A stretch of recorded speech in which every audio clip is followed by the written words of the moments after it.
સૌપ્રથમ આપણે આ લીલી સરગવાની સીંગો લઈશું. ત્યારબાદ આપણે તેને સૂર્યપ્રકાશની હાજરીમાં તેને તડકે રાખીશું. ત્યારબાદ તે થોડા દિવસો પછી ત્યાં આવી કંઈક દેખાશે, સુકાઈ જશે. ત્યારબાદ તેને આપણે થોડા પીસીસ કરીને ક્રશ કરી દઈશું. આપણો સરગવાની સીંગનો પાવડર આ રીતે કંઈક દેખાશે, તૈયાર છે. ત્યારબાદ આપણે તેને એક કાચની બરણીમાં કાઢી લઈશું. તમે કોઈ પણ કાચની અથવા પ્લાસ્ટિકની બરણીમાં લઈ શકો છો. આ પાવડર આપણે રસોડામાં કોઈ પણ શાક અથવા દાળ બનાવવા ઉપયોગમાં લઈ શકીએ છીએ.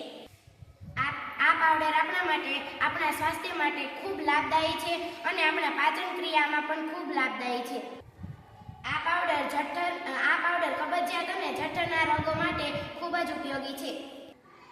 રોજિંદા જીવન તેમજ રોજિંદા